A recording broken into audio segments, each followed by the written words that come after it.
Lo dejo con ustedes, el ingeniero Torres. Buenos días. En primer lugar les explico que existe la Ley de Seguridad y Salud en el Trabajo, ¿no?, que tiene por objetivo plantear toda la mecánica para que los trabajadores, cuando asumen una responsabilidad, observen y apliquen todas las medidas de seguridad y salud en el trabajo. ¿Ya? Empecemos por qué. Porque, por ejemplo, lo que tienen ustedes ahorita, están recibiendo una charla. ¿Por qué? Porque todo trabajador tiene derecho a ser formado e informado sobre los peligros y riesgos al que está expuesto en la labor que desarrolla, ¿no? Entonces, ustedes van a ocupar un puesto de trabajo, cualquiera que sea, puede ser de vendedor, puede ser de obrero, de mecánico, lo que sea, siempre en la labor que va a desempeñar va a encontrar peligros y riesgos, ¿no? Entonces, la finalidad de llevar a cabo esta charla es incentivarlos, educarlos para prevenir los riesgos laborales para que no ocurran accidentes, ¿ya? Y para ello hoy día vamos a entrar con el tema de lo que es el sistema de gestión de seguridad y salud en el trabajo, ¿ya? Hemos traído acá unas vistas que tienen que ver con el tema que les estoy mencionando, que es el sistema de gestión de seguridad y salud en el trabajo, ¿no?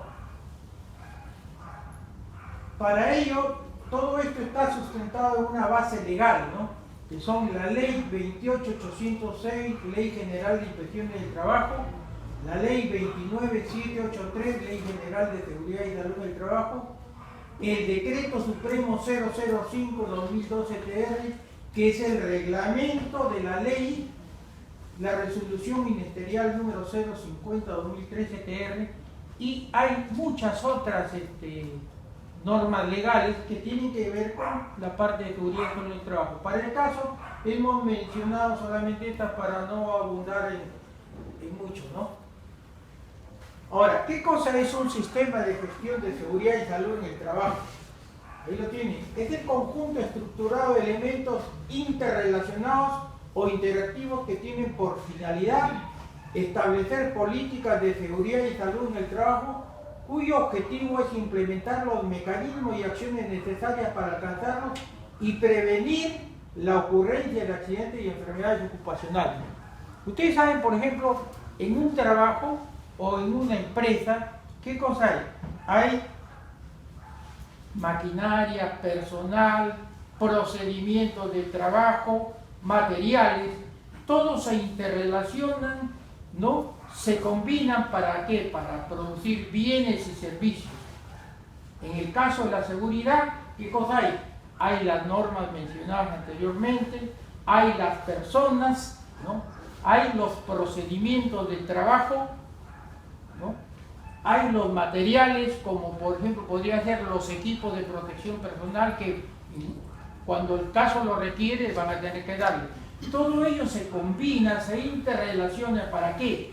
Para producir seguridad y salud en el trabajo, ¿no?, que es el objetivo de la ley, ¿no? Entonces, también decimos que es un conjunto de etapas unidas de un proceso continuo que permite trabajar ordenadamente la seguridad y salud en el trabajo hasta lograr mejoras y su continuidad. El tema de seguridad y salud en el trabajo es un tema que no acaba nunca. Tiene una dinámica que conforme uno va aplicándolo, aprendiendo, se da cuenta que tiene más que aprender y que tiene que mejorar continuamente. ¿Cuál es el objetivo? El objetivo es que el trabajador se desarrolle en un ambiente seguro y saludable, que las condiciones de trabajo sean compatibles con el bienestar e integridad de los trabajadores, que el trabajador tenga posibilidades reales para el logro de sus objetivos personales y el bienestar de su familia.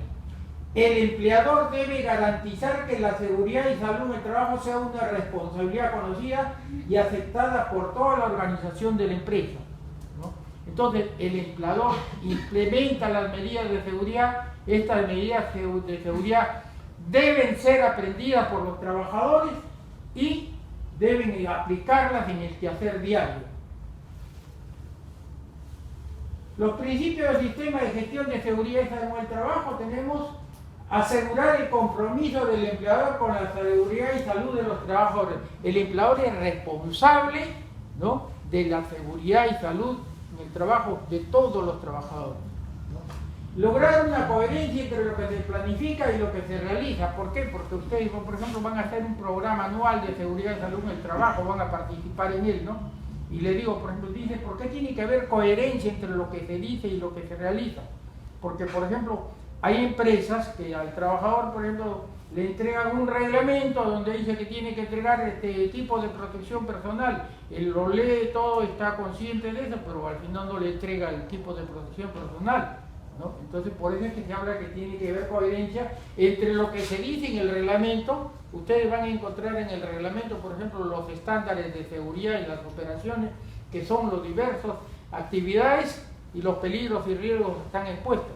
Pero eso tiene que aplicarse, ¿no? Y para aplicarse, el empleador tiene que dar todas las facilidades, ¿no? Por eso debe haber coherencia entre lo que está en el documento y entre lo que se hace en la práctica. Depender del mejoramiento continuo. Les decía, por ejemplo, en temas de seguridad, pues hay continuamente que estar mejorando. Uno, por ejemplo, detecta peligros, detecta riesgos y con el correr del tiempo se va a dar cuenta que no solamente habían esos, sino hay otros. Entonces, continuamente hay que estar mejorando, implementando nuevas estrategias de seguridad en los diferentes peligros y riesgos que se dan. Dice, mejorar la autoestima y fomentar trabajo en equipo a fin de incentivar la cooperación de los trabajadores, ¿no?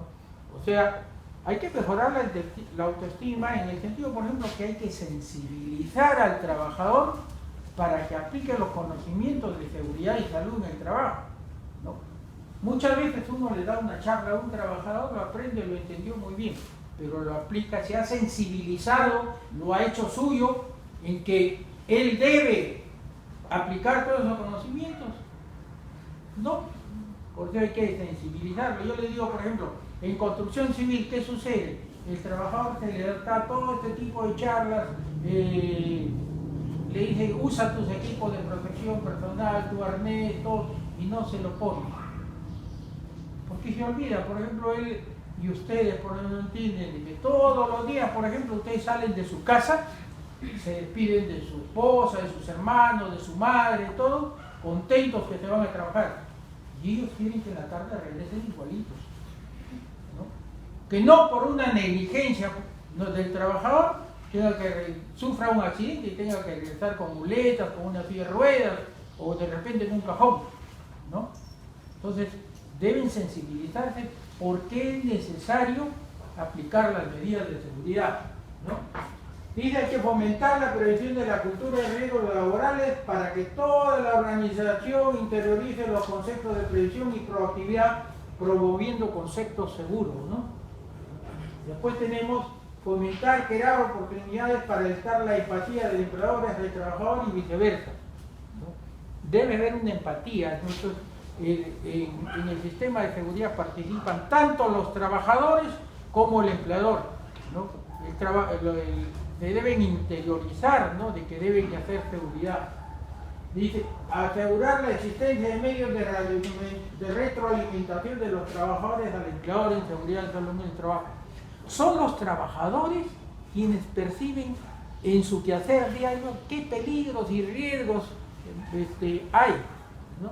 Que a veces el empleador no los detecta, ¿no? Pero el trabajador, quien hace labor de campo, es el que se interioriza con todos los peligros y riesgos. Entonces él debe retroalimentar. El trabajador tiene que decir, ¿sabes qué? Hoy día encontré que acá existe un peligro, un riesgo, que no está en el reglamento interno de seguridad en el trabajo que me han otorgado. Entonces, ¿para qué? Para que lo incluyan, ¿no? Seguimos con los principios, ¿no? Disponer de los mecanismos de reconocimiento al personal proactivo interesado en el mejoramiento continuo de seguridad y salud en el trabajo.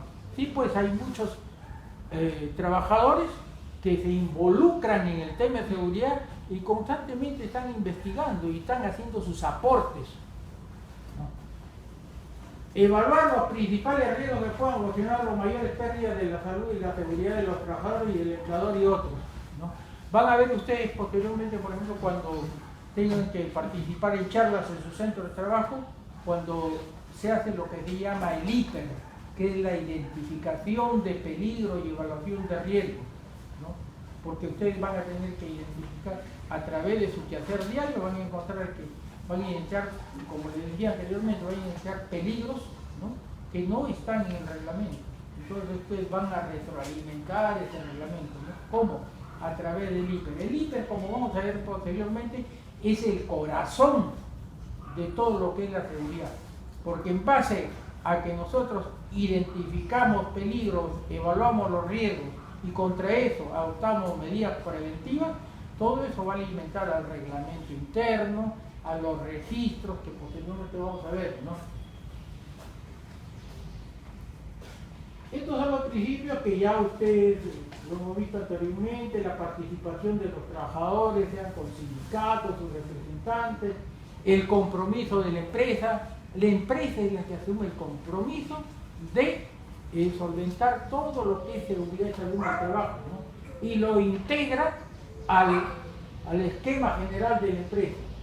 Hablamos de la coherencia entre lo que se dice y lo que se hace, la mejora continua. En el tema de seguridad siempre hay que mejorar, siempre va a haber algo que mejorar, ¿no? Fomentar los valores de la autoestima del trabajo en equipo, ¿no? Evaluar los riesgos que les comentaba anteriormente, ¿no? Alentar empatías entre el trabajador y el empleador, la retroalimentación. Cada vez que se hace este círculo, ¿no?, hay que retroalimentar todo nuestro sistema de gestión de seguridad, salud y trabajo, porque siempre van apareciendo cosas nuevas, ¿no? Participación de los trabajadores, ¿cómo participan en un sistema de gestión? Participan, ¿no?, con la consulta, información y capacitación, ¿no? Todos los trabajadores son consultados. Les decía, el sistema de gestión de seguridad y salud del trabajo siempre es retroalimentado por todo lo que el trabajador vive en su vida diaria, ¿no? Funcionamiento del Comité de Seguridad y Salud en el Trabajo. ¿Por qué? Porque el Comité de Seguridad y Salud en el Trabajo va a estar integrado, como vamos a ver posteriormente, con la participación de los trabajadores del empleador. Reconocimiento de representantes de los trabajadores, también el reconocimiento que van a estar en el Comité de Seguridad en un trabajo. Metodología del mejoramiento continuo. Hay que implementar, en todo centro de trabajo hay que implementar prácticas y condiciones de seguras de trabajo. Es lo que se llama el procedimiento de trabajo seguro. Para hacer el procedimiento de trabajo seguro, ¿qué hay que hacer? Hay que hacer lo que se llama el ATS, que es el análisis de trabajo seguro. Cada actividad que hace un trabajador demanda determinados esfuerzos. Entonces, hay que evaluar la capacidad de los trabajadores, las necesidades, y de ser el caso, si ese trabajo que va a realizar el trabajador requiere de implementos, maquinaria, pues que tenga que hacerlo el empleador, ¿no? Eso es lo que se llama el análisis de trabajo seguro: hacer un análisis de la demanda de esfuerzos que manda una determinada actividad para aplicar un procedimiento de trabajo seguro para que no ocurran accidentes, ¿no? Los estándares de seguridad. Yo le decía, por ejemplo, en su reglamento interno hay que establecer los estándares de seguridad y salud en el trabajo. Cada actividad tiene un estándar de seguridad, ¿no? En la labor que ustedes van a desarrollar, van a, ¿cómo se llama? Por ejemplo, si hay un vendedor, por ejemplo, o un cobrador, una cajera que está en una cajera, ¿no?, está, por ejemplo, todo el día parada, ¿no? Entonces hay que analizar los peligros y riesgos a que esté expuesto. Por ejemplo, el hecho de estar parado requiere, por ejemplo, que le pongan lo que se llama un felpudo antiestrés, ¿no? hay que hacer una evaluación de los riesgos disergonómicos al que está expuesto en la labor que está desarrollando como cajero, ¿no? Entonces, y hay que, en base a eso se establecen los estándares de seguridad y salud en el trabajo. Medir el desempeño. No basta que nosotros, que al trabajador se le dé una charla, ¿no? Sino que hay que medir si entendió lo que se le dijo, ¿no? Y hacer la medida de desempeño a través del quehacer diario, cómo está aplicando lo que se le ha enseñado. La evaluación periódica, sí, pues hay que evaluarlos periódicamente a los trabajadores, ¿no? Para ver si están asimilando todo lo que se les está enseñando. Básicamente, como le digo, un tema de seguridad y salud en el trabajo en este caso, ¿no? Corrección y conocimiento, sí, pues porque en base a las evaluaciones que se hacen, se adoptan las medidas correctivas. Entonces, ¿qué pasó? ¿Qué cosa está fallando? ¿Está fallando el trabajador? ¿Está fallando la empresa? ¿O el capacitador que no hace una capacitación como se debe? Entonces, hay que hacer la evaluación y luego la corrección. Responsabilidades, ¿no? Tenemos, el empleador asume el liderazgo y compromiso a la organización del sistema y proporciona los medios necesarios para su implementación, porque los riesgos laborales que se generan es producto de las actividades que realizan. Ya lo hemos dicho, en todo lo que es el sistema de gestión, es el empleador el responsable quien asume todo el tema de seguridad, ¿no? Y el trabajador participa en los diversos escenarios como en la consulta, información y capacitación que se implementen en el sistema de gestión de seguridad y salud en el trabajo, así como también eligen y forman parte del Comité de Seguridad y Salud en el Trabajo. ¿Ya? Eso lo vamos a ver después, cómo se forma un Comité de Seguridad y Salud en el Trabajo. Fines de una apropiada gestión del empleador y la adecuada participación de los trabajadores, ¿no? La finalidad es eliminar los peligros cuando ello sea posible, ¿no? Entonces, lo ideal es eliminar el peligro, eliminar los riesgos como segunda parte, tratamiento y control o aislamiento de los peligros y riesgos adoptando las medidas técnicas y administrativas necesarias. Cuando hablamos de esto está referido, por ejemplo, si un trabajador realiza una labor parada todo el día, cuando se hace una evaluación, ¿qué se tiene? Se tiene, por ejemplo, que si hablamos de riesgos disergonómicos, lo recomendable sería que haga pausa de trabajo, ¿no? Entonces, si está trabajando 8 horas diarias, de repente del estudio disergonómico puede arrojar que ese trabajador debe tener una pausa pues, de media hora cada 3 horas, ¿no? Eso ya lo determinan los estudios, ¿no? Y con eso pues están realizando controles, lo que se llama controles administrativos, ¿no? Por eso, después dice minimizar los peligros y riesgos con sistemas de trabajo seguro. Es lo que les digo, cuando se hace el análisis de trabajo seguro, en base a eso se establecen procedimientos de trabajo seguro. ¿Para qué? Para que no ocurran accidentes. Facilitar los equipos de protección personal. Esto es lo último que se hace. Cuando no se pueden eliminar los riesgos, cuando no se pueden eliminar los peligros, entonces, ¿qué se adopta? Al final se le adopta un equipo de protección personal, ¿no? Ya de acuerdo a la labor que realizan, ¿no? Decía, por ejemplo, una cajera con un equipo de protección personal, le poner un pulpuras de estrés, otorgarle zapatillas especiales, zapatos especiales para estar parado todo el día, ¿no? Es un equipo de protección personal. En la construcción a los trabajadores le dan un casco, botas, mameluco, etcétera, ¿no? Entonces, eso es lo que se da al final. Cuando ya no se ha podido eliminar un riesgo, lo último que se entrega es el equipo de protección personal. Medidas de prevención y protección en seguridad y salud en el trabajo, eliminación de los peligros y riesgos, control y aislamiento de los peligros y riesgos. Si no se pueden eliminar, hay que tratar de aislarlos. Por ejemplo, en una fábrica donde hay una máquina que produce ruido, ¿no? Y si el ruido está por encima de los 85 decibeles, eso a la larga puede ocasionar una sordera al trabajador, ¿no? Y es una enfermedad ocupacional que es gradual. porque no se va a manifestar mañana, en el año siguiente, ¿no? Es una enfermedad que, si el trabajador está ahí, eso se puede manifestar a los 5 o 10 años, ¿no? Entonces, ¿cómo podemos aislar el ruido? Se hace un encapsulado de la máquina donde se origina el ruido, ¿no? Y con eso estamos protegiendo al trabajador, ¿no? Hay que minimizar los peligros y riesgos con sistemas de trabajo seguro. Entonces, les digo siempre, para eso es el procedimiento de trabajo seguro, para minimizar los peligros y riesgos. Facilitar equipos de protección personal, que ya les he dicho es lo último que se hace, ¿no?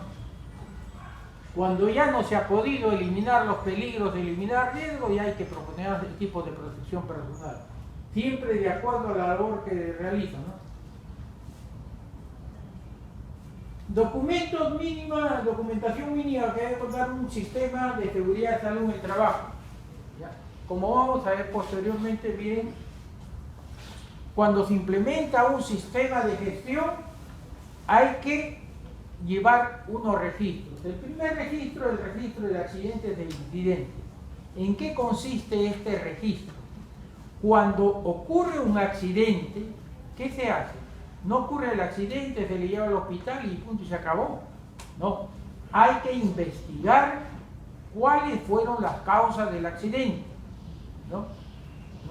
Hay lo que se denominan causas inmediatas, causas básicas, ¿no? En causas inmediatas son actos subestándares, como cuando el accidente ocurre por una negligencia del trabajador.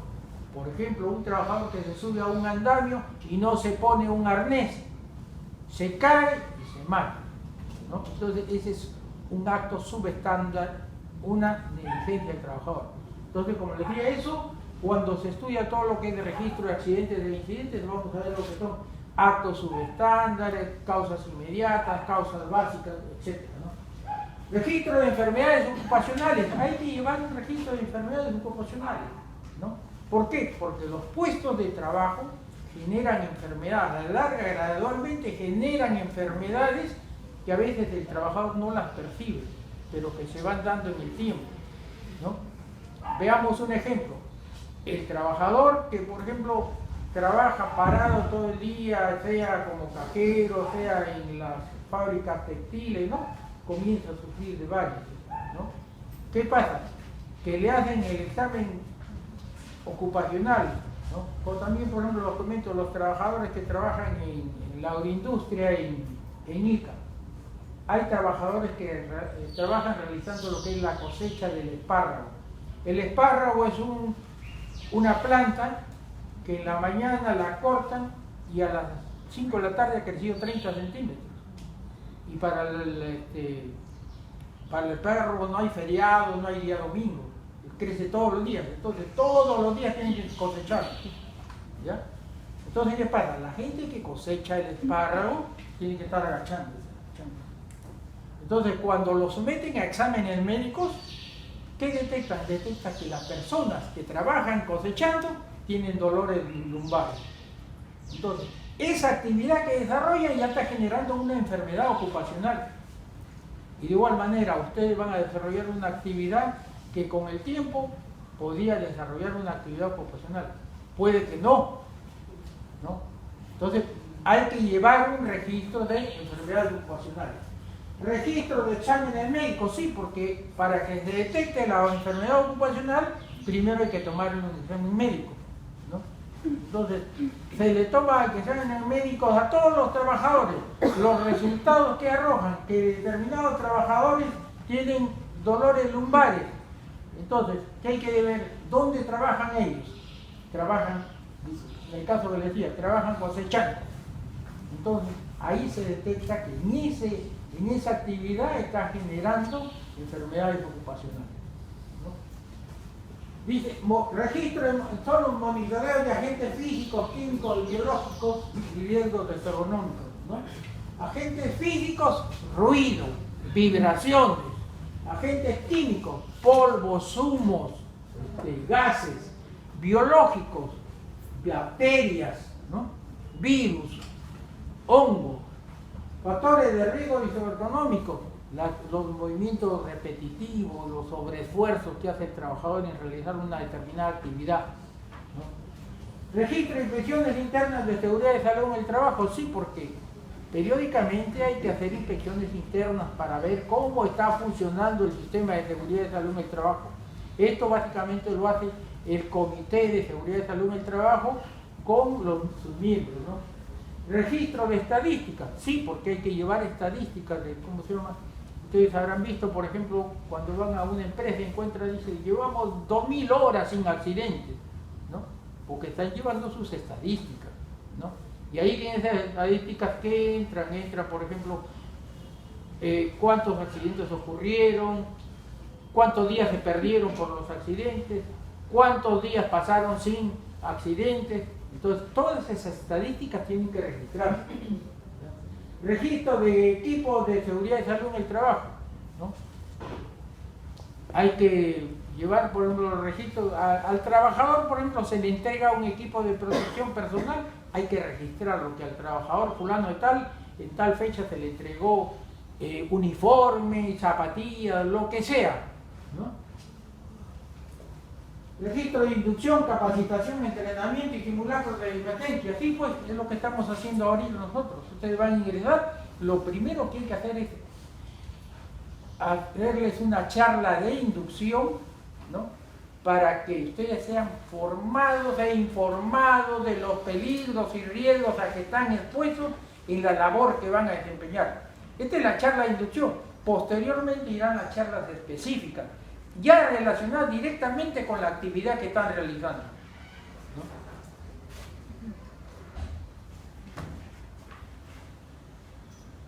Órgano y reglamentación interna del sistema de seguridad de salud del trabajo. Dependiendo del número de trabajadores con que cuenta una empresa, nuestro ordenamiento contempla la instauración de órganos con las potestades necesarias para implementar un sistema de gestión de seguridad y salud en el trabajo, lo que se resume en lo siguiente, ¿no? Hay que implementar un comité de seguridad y salud en el trabajo, ¿no? ¿Cuándo se implementa un comité? Cuando la empresa tiene 20 o más trabajadores, ¿ya? Recuerden bien esto. Para implementar un comité de seguridad y salud en el trabajo, la empresa debe tener 20 o más trabajadores, ¿no? ¿Qué pasa? Este es un comité que se llama paritario. ¿Por qué es paritario? Porque en ese comité intervienen igual número de representantes de los trabajadores e igual número de representantes del empleador. El empleador designa quiénes van a ser sus representantes. O sea, ADN dice, estos son mis representantes entre su personal de dirección y confianza, ¿no? Y los trabajadores no, los trabajadores tienen que elegir a sus representantes a través de un voto secreto, ¿ya? Los trabajadores eligen a sus representantes, ¿no? Cuando la empresa tiene menos de 20 trabajadores, se debe elegir un supervisor de seguridad en el trabajo, ¿no? Que es elegido por los trabajadores, ¿ya? Ahora, estos comités deben tener como mínimo 4 representantes y como máximo 12. Si hablamos de que el comité va a tener 8 representantes, 4 representantes son del empleador y 4 representantes son de los trabajadores, ¿ya? El Comité de Seguridad y Salud en el Trabajo es el órgano máximo en materia de seguridad y salud, ¿no? Se encarga de la configuración e implementación del sistema de tal forma que permita asegurar y preservar la seguridad y vida de los trabajadores. Es bipartito y paritario, ya les he dicho. Bipartito, ¿por qué? Porque hay 2 partes, de los trabajadores y de los empleadores, ¿no? El número máximo, ahí tenemos el número de representantes, el mínimo 4, máximo 12. Requisito para ser miembro del comité: ser trabajador a tiempo completo de la empresa, tener 18 años de edad como mínimo, de preferencia tener capacitación en temas de seguridad, ¿no? La elección de representantes de los TAS debe realizarse con votación secreta, es lo que ya les había dicho anteriormente, ¿no? El comité una vez que, miren, el empleador designa quiénes son sus representantes. Los trabajadores eligen a sus representantes. Una vez que se ha conformado eso, el empleador llama a una sesión de instalación del comité, ¿no? Con los representantes de ambos, ¿no? Y ahí se instala y se va a elegir un presidente, un secretario, y los demás van a ser miembros. Las atribuciones de los miembros del comité son: el presidente es el responsable de convocar, presidir y dirigir las reuniones del comité de seguridad y salud en el trabajo y facilitar la aplicación y vigencia de sus acuerdos, canalizando el apoyo de la dirección de la empresa. El secretario se encarga de labores administrativas como tener al día el libro de actas y distribuir las copias respectivas. Los cargos de los miembros son honoríficos y obligatorios y son vacantes por las siguientes causas. No, cuando vaca un miembro del comité: por muerte, por renuncia al comité de seguridad, cuando tiene 3 faltas seguidas o 4 alternadas, ¿no? O por cualquier otra causa que extinga el vínculo laboral, ¿no? Ahora, cuando se elige un comité, los trabajadores eligen a miembros titulares y miembros suplentes. Por ejemplo, si el acuerdo es de que el comité va a estar integrado por 8 personas, 4 son de la empresa y 4 son de los trabajadores. Los trabajadores deben presentar listas, ¿no? Para elegir a quién: a 4 titulares y a 4 suplentes, ¿no? Una vez hecha la elección, los titulares pasan a integrar el comité y los suplentes quedan ahí en stand-by para que en el caso que se dé esto de que uno muera, que renuncie, que falte, entonces cuando se produce la vacante, ahí recién ingresa un trabajador suplente del comité. Seguimos con las atribuciones. Las empresas están obligadas a capacitar en seguridad y salud en el trabajo a los miembros del comité de seguridad y salud en el trabajo. O sea, la empresa, una vez elegido el comité, la empresa tiene la obligación de capacitarlo, ya en mayor detalle, ¿no? En mayor detalle de cuáles son las obligaciones de todos los miembros del comité de seguridad y trabajo. Dice: las reuniones se realizan dentro de las horas de trabajo. O sea, las reuniones tanto del comité como las capacitaciones que se da a los trabajadores deben ser dentro del horario de trabajo. Si se diera una capacitación fuera del horario de trabajo, tiene que ser remunerada proporcionalmente a las horas que ha durado la capacitación. Ahora, el comité se reúne en forma ordinaria todos los meses, mensualmente, para evaluar qué cosa ocurrió durante el mes, si hubieron accidentes, qué medidas correctivas se adoptaron, etc. Y en forma extraordinaria cuando hay un accidente. ¿Para qué? Para evaluar la ocurrencia del accidente, ¿no? Ahora, cuando hay las reuniones del comité, el comité se reúne con un quórum de la mitad más 1. Si no llegan a asistir la cantidad que les estoy mencionando, se convoca una nueva reunión en un plazo de 8 días, ¿no? Y la reunión se lleva a cabo con la cantidad de trabajadores, de representantes que hay, ¿no? Ahora, la duración del comité, de periodo de vigencia del comité, es 1 año y como máximo 2 años, ¿ya? Pasado el año o 2 años, tiene que convocarse a una nueva reunión o una nueva elección. Los trabajadores van a elegir nuevamente a sus representantes, pero el empleador, si quiere, puede ratificar a sus representantes y pueden continuar, ¿ya? La función es hacer cumplir las normas y reglamentos, aprobar el programa anual de seguridad y salud en el trabajo, ¿no?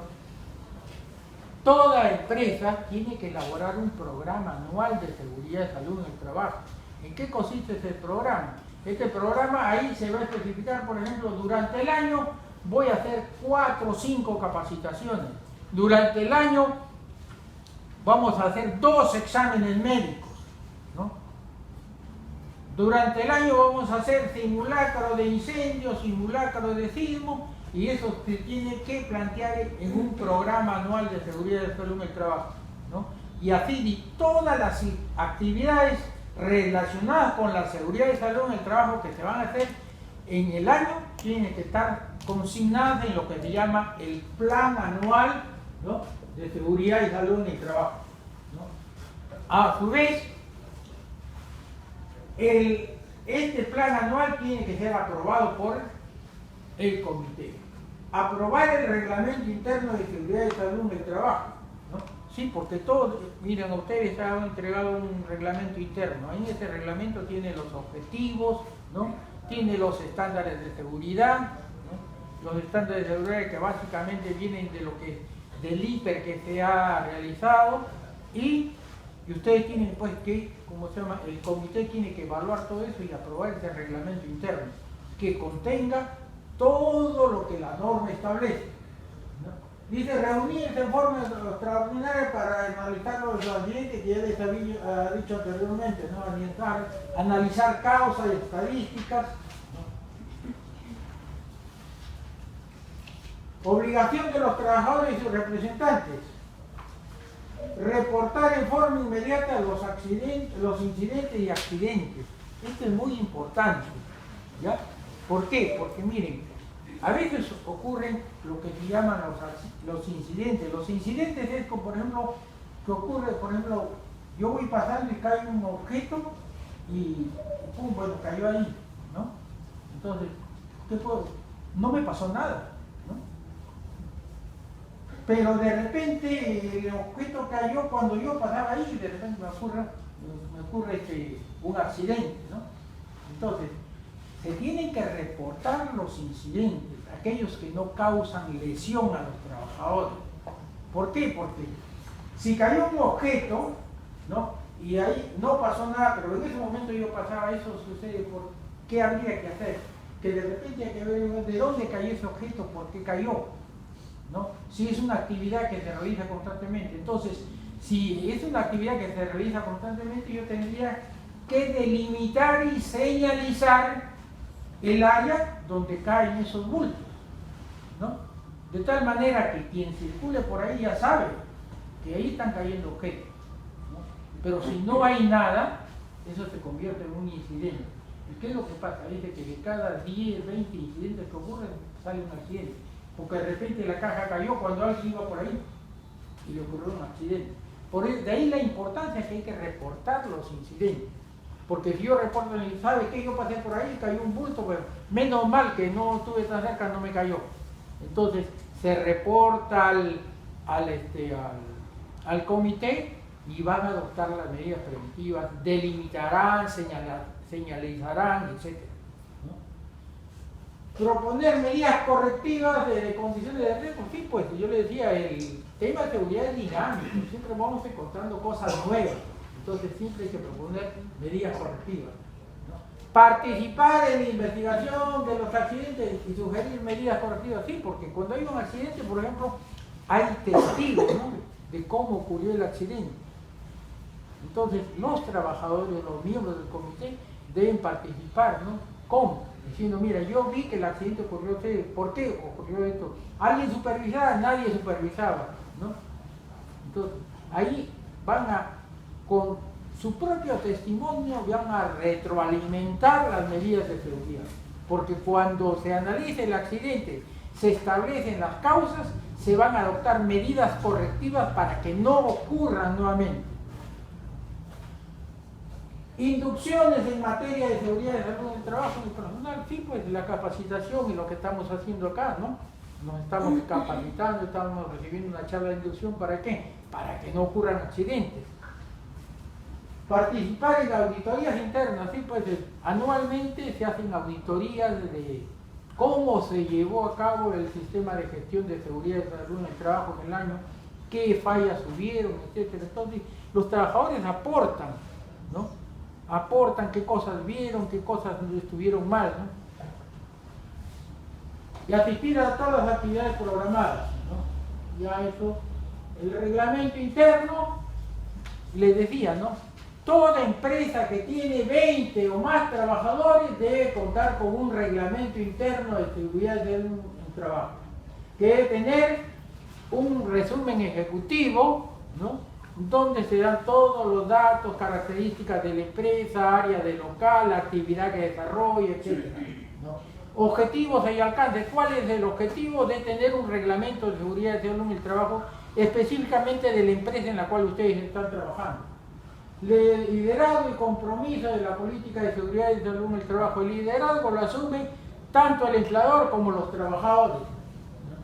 Atribuciones y obligaciones del empleador, ya les he dicho, el empleador está obligado a implementar un sistema de seguridad y salud en el trabajo. Estándares de seguridad y salud en las operaciones. La actividad que ustedes van a desarrollar o el trabajo que van a hacer tiene una serie de actividades. Entonces, ello requiere que se analicen cada una de las actividades para establecer los estándares de seguridad que se deben aplicar a cada una de esas actividades, ¿no? Estándares de seguridad y salud en los servicios y actividades conexas, sí, porque, por ejemplo, en los trabajos hay empresas contratistas, ¿no? Hay que desarrollan diversas actividades, también hay que aplicar estándares de seguridad para todas esas empresas, ¿no? Estándares de control de los peligros y riesgos existentes y riesgos evaluados, sí, porque, por ejemplo, hay que evaluar los peligros, evaluar los riesgos y establecer los estándares de control, ¿no? Porque yo detecto un peligro, detecto un riesgo y como prevención adopto medidas para controlar esos peligros y riesgos. Preparación y respuesta a emergencias, es lo que siempre se hace en los trabajos, ¿no? ¿Cuál es una emergencia? Un temblor. ¿Cuál es una emergencia? Un incendio. Entonces, para eso, ¿qué se hace? Se hacen simulacros de incendio, se hacen simulacros de sismos, ¿no? Dice, las empresas obligadas a contar con un reglamento interno de seguridad de salud en el trabajo deben entregar una copia a cada trabajador y capacitarlos en su contenido. Es lo que se está haciendo, ¿no? A ustedes, por ejemplo, algunos ya les deben entregar su reglamento interno, ¿no? Para lo cual tienen que firmar un cargo de recepción. Estructura, ya esto lo hemos visto, el reglamento, objetivos, alcance, liderazgo, compromiso, atribuciones, estándares de seguridad, reparación, respuesta a emergencia, es todo lo que se había comentado anteriormente. Obligaciones de los empleadores, ¿no? De acuerdo a lo establecido en el Decreto Supremo 005/2012. Tiene la obligación de prevenir los riesgos, ¿no? Obligación de información, que es lo que estamos haciendo, ¿no? Obligación frente a grupos especiales, ¿no? Porque sí, por ejemplo, en los trabajos hay grupos especiales, ¿no? Como discapacitados, personas en estado de embarazo, etc., ¿no? Obligación de prevención de riesgos, eliminar y controlar todos los riesgos ocupacionales, diseñar puestos y ambientes de trabajo adecuados, seleccionar equipos y métodos de trabajo que aminoren los riesgos laborales, atenuar el trabajo monótono y repetitivo, esto que tiene que ver con todo lo que es ergonomía, ¿no? Eliminar situaciones y agentes peligrosos en el centro de trabajo como ocasión del mismo o sustituirlas por otras de menor peligro, ¿no? A veces, por ejemplo, cuando es posible, para eliminar de los riesgos se sustituyen por otros métodos de trabajo. Mantener políticas de protección individual y colectiva, capacitar y entrenar anticipada y debidamente a los trabajadores, controlar que solo los trabajadores adecuados y suficientemente capacitados y protegidos accedan a los ambientes de zonas de riesgo grave y específico, ¿no? Acá tenemos otras obligaciones.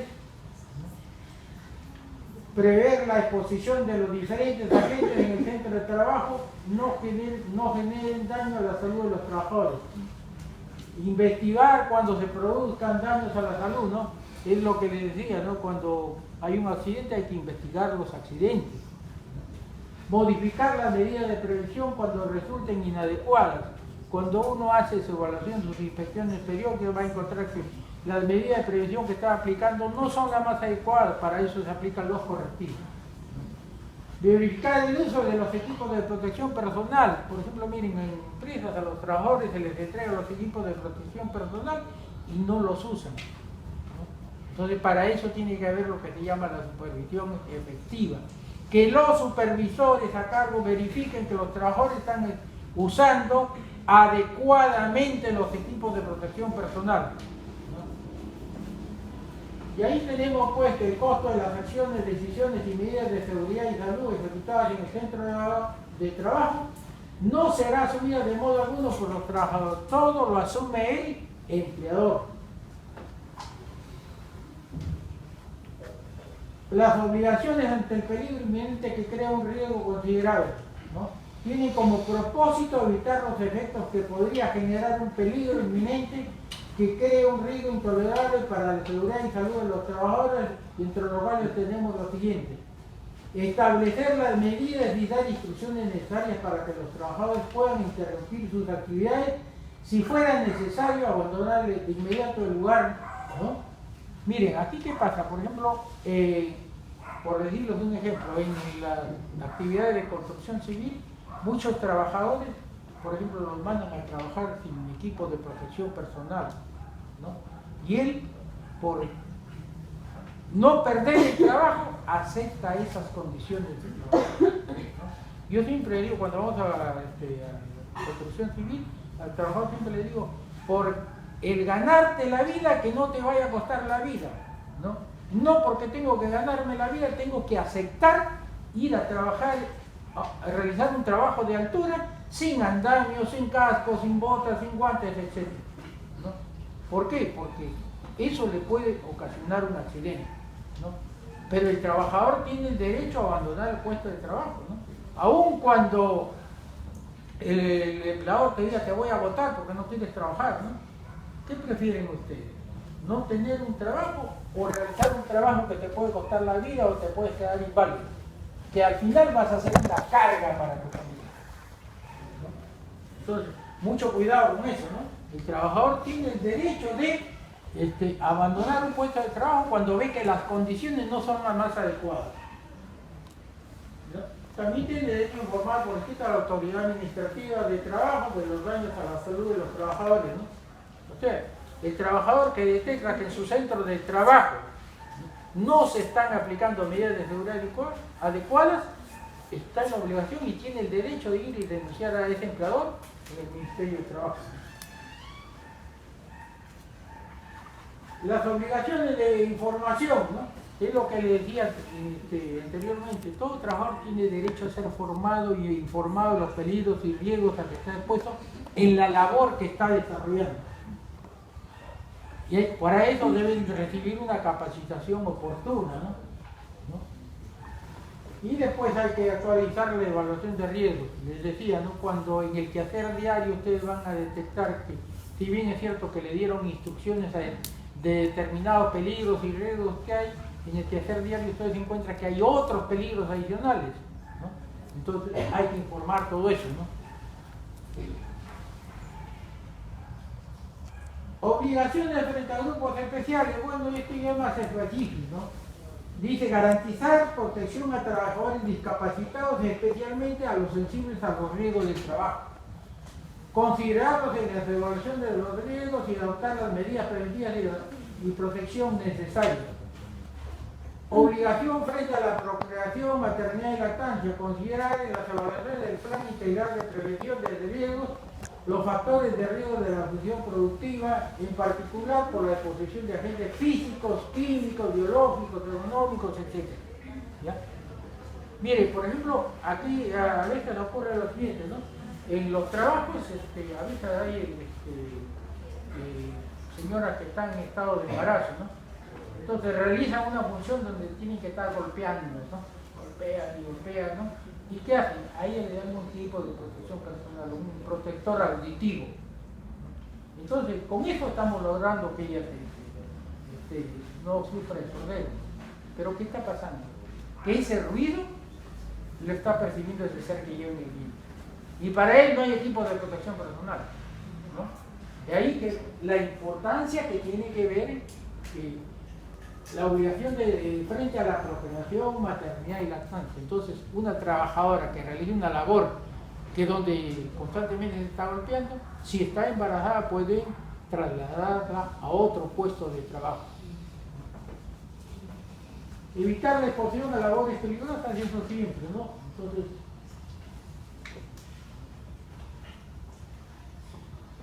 los trabajadores adolescentes, no contratarlos para actividades insalubres, peligrosas que puedan afectar su desarrollo normal, físico y mental.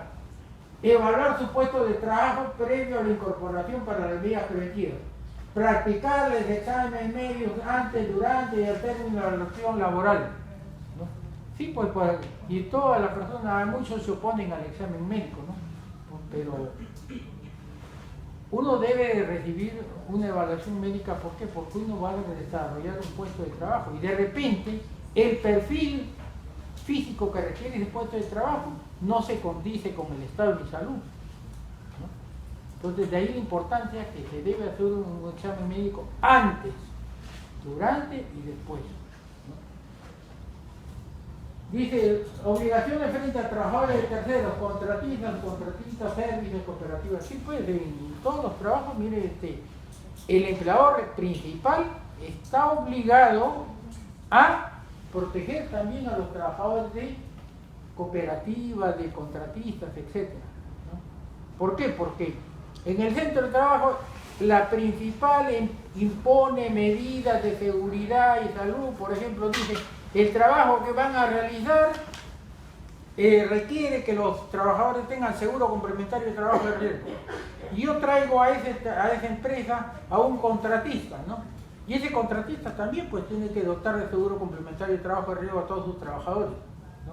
Y el empleador tiene que exigir, ¿no? Tiene que decir, a estos trabajadores tú me los pones en planilla, le das equipo de protección personal, les otorga su seguro complementario de trabajo de riesgo. Porque en caso de que el contratista no cumpla, el empleador es responsable, el principal es responsable de eso, ¿no? Así lo establece la norma. Ahí tenemos el decreto respecto a la investigación. Los empleadores están obligados a detectar las causas que han provocado los accidentes peligrosos. Es lo que les decía anteriormente, ¿no? Cuando hay accidentes hay que analizar cuáles son las causas del accidente para poder implementar medidas correctivas para que no vuelvan a ocurrir los accidentes. Los accidentes tienen que ser comunicados al Ministerio de Trabajo, ¿no? Vamos avanzando un poquito, por favor. ¿Cuál es la obligación del investigador, ¿no? Los accidentes, investigar los accidentes de trabajo, las enfermedades ocupacionales, los incidentes peligrosos. La finalidad es verificar la eficacia de las medidas de seguridad y salud vigentes, determinar si es necesario las modificatorias o correcciones. Obligaciones de comunicar, sí, pues cuando hay una muerte, el empleador tiene que comunicar en el término de 24 horas al Ministerio de Trabajo que ocurrió una muerte, ¿no? Comunicar las enfermedades ocupacionales, los incidentes peligrosos, ¿no? La finalidad es comprobar la eficacia de las medidas de protección, ¿no? Derechos de los trabajadores. Los trabajadores tienen derecho a lo siguiente: comunicarse libremente con los inspectores de trabajo. Cuando los inspectores de trabajo vamos a un lugar a hacer una inspección, el trabajador tiene derecho a solicitar una entrevista personal con el inspector para hacer ver sus inquietudes o algo que considera que no está bien, ¿no? Protección contra los actos de hostilidad, ¿no? Revisar programas de capacitación, entrenamiento y formular recomendaciones para su mejora efectiva. Yo les he dicho que siempre tiene que haber mejora continua. Participar en la identificación de peligro y evaluación de riesgos. Esto es importante. El IPER, que se llama Identificación de Peligros y Evaluación de Riesgos, mucho se nutre con el aporte de los trabajadores. Y examinar los factores que afectan a su seguridad y salud. Ahí tenemos más derechos de los trabajadores, ¿no? Informarse de las razones para los exámenes médicos, por qué es que le practican exámenes médicos, informarse individualmente de los resultados, ¿no? Ser transferidos en caso de accidente a otros puestos de trabajo, ¿no? Que atañen menor riesgo, ¿no? Cualquiera sea la modalidad de contratación, tiene derecho a través de sus empleadores al mismo nivel de seguridad y salud en el trabajo. Esto es para todos los trabajadores que están en una empresa. Ahí tenemos más obligaciones, cumplir con las normas, reglamentos e instrucciones que se apliquen y con la instrucción de los superiores jerárquicos. Usar adecuadamente los instrumentos y materiales de trabajo, así como los equipos de protección personal, ¿no? Siempre les he dicho, hay trabajadores que les otorgan equipos de protección personal, no los usan, no los llevan, me olvidé, ¿no? O si los usan mal. No operar o manipular equipos y maquinarias, herramientas u otros elementos para los cuales no hayan sido autorizados y capacitados, ¿no? A veces uno por curiosidad dice, yo lo puedo hacer, no. Uno no debe intervenir en aquello que no ha sido capacitado, ¿no? Y así por el estilo tenemos velar por el cuidado integral de la salud física y mental, así como de los demás trabajadores que dependan de ellos durante el desarrollo de sus labores.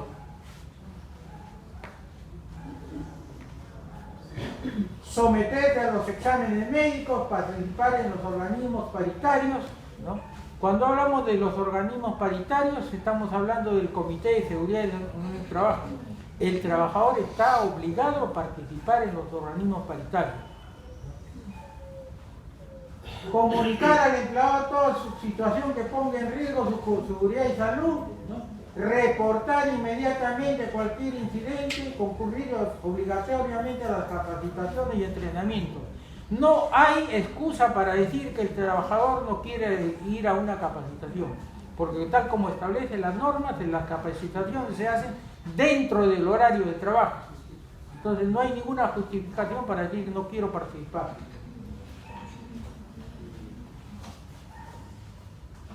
La fiscalización, miren, esa la realizan los inspectores de seguridad y salud en el trabajo, del Ministerio de Trabajo como de la SUNAFIL, ¿no? La potestad que tenemos nosotros es de ingresar en cualquier momento a un centro de trabajo, inspeccionar todos los puestos de trabajo, inspeccionar todas las instalaciones, tomar muestras, realizar mediciones, tomar fotografías, examinar documentos, libros, registros, solicitar información, ¿no? Etcétera, ¿no? Ya esas son funciones que competen a los inspectores de trabajo. Ahí tenemos pues todo lo que hemos hablado de lo que es el sistema de gestión de seguridad y del trabajo, que es identificar cómo estamos, hacer un diagnóstico base de cómo está la seguridad en un centro de trabajo, ¿no? Para que en base a ello veremos qué cosa vamos a hacer, ¿no? El diagnóstico, ¿no? El diseño, el diagnóstico se da a través de la auditoría, ¿no? La devolución de la eficacia del sistema, ¿no? Hay que identificar peligros y riesgos físicos, químicos, etc. ¿Qué haremos? Establecer políticas preventivas, diseños, documentos y registros, ¿no? Como el comité de seguridad, el comité paritario que ya saben, ¿no? Toda empresa que tiene 20 más trabajadores tiene que tener un comité y también tiene que tener un reglamento interno de seguridad y salud en el trabajo, ¿no? Y eso hay que evaluarlo constantemente, ¿no? Implementación y planificación de la estructura y responsabilidades. Tenemos además documentos y registros, aplicación del reglamento interno de seguridad y salud en el trabajo, desempeño del comité, análisis y evaluación, ¿no? Identificar las fallas, investigar accidentes, y todo eso hay que controlarlo, ¿no? ¿Cómo y para qué? Para la mejora continua. Todo lo que nosotros vamos a hacer es para mejorar, ¿no? Mejora continua, verificación, acción, revisión por la gerencia, auditorías periódicas, ¿no? Revisión periódica con la finalidad de tener un mejor control de los riesgos, ¿no? Miren, en eso se resume todo lo que es el sistema de gestión de seguridad y de salud en el trabajo, ¿no? Y con esto nosotros hemos terminado, ¿no? Muchas gracias.